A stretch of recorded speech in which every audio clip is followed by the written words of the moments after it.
One of the biggest challenges facing young people today and their parents is figuring out how to build a healthy relationship with digital devices. We know that young people spend an awful lot of time on mobile devices, and over 2 years, we've been talking to them about what they can use, how they discover information about health, and how they feel about growing up digital. Here's what we discovered. We hope it can help you maintain healthy family dynamics, where digital devices can be gateways to supportive knowledge about how to stay well across the lives of your children. The first thing we learned is that young people have a lot of access to digital health platforms, and they start accessing these materials at a very young age.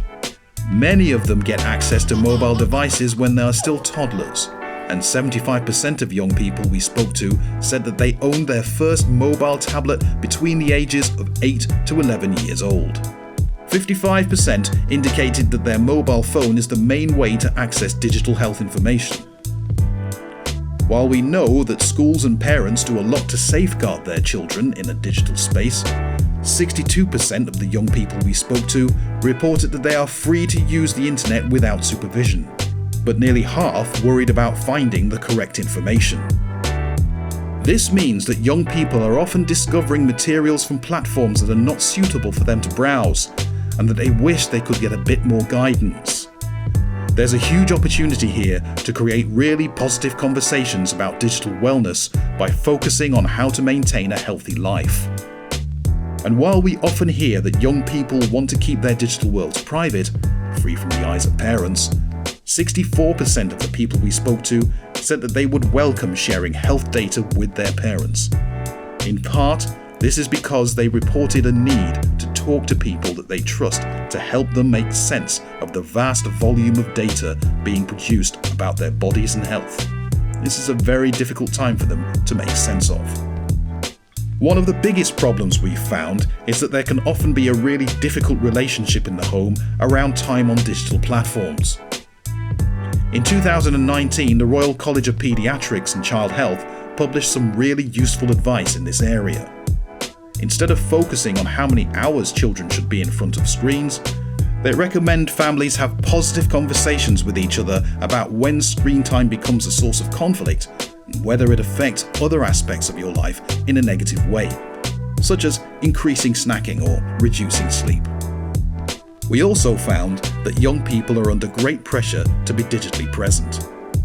Their friends expect them to be online, and yet these pressures are also accompanied by images and trends that can make them quite bad about themselves, particularly their appearance.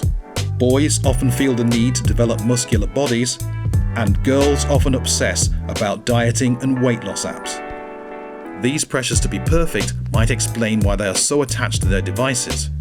It's their support network, but it's also a burden.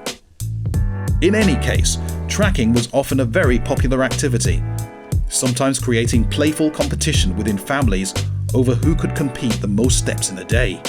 When they're looking for information about health online, they're also quite focused on aspects relating to these pressures. There's a big emphasis on looking good and presenting a desirable lifestyle, but there's so much else out there that could support their well-being. From meditation apps to symptom trackers, sleep pattern assessments, and even menstruation apps. Many of these tools can really empower young people, but can also create new dynamics around digital environments within the home. Having a conversation with young people in your care would be a great way to explore some of these issues, if only to broaden the conversation beyond just how much time they spend in digital spaces. Being digitally savvy can also allow people to grow their confidence, and these things can be fantastically empowering. One of the most important things to talk about is what happens to the data young people generate about their health. Many are not very clear about where their data goes or what happens when they click accept on a platform's data policy.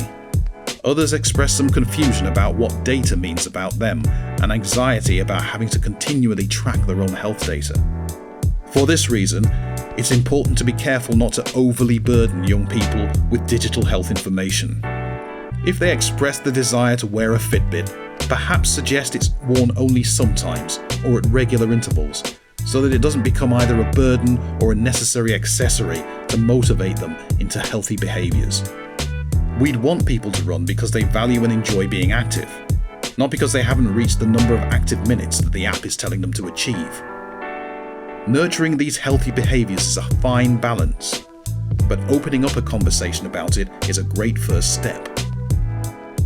Talking to others around you is also useful.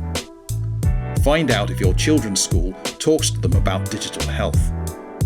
Perhaps suggest after-school meetups to talk about life in digital space.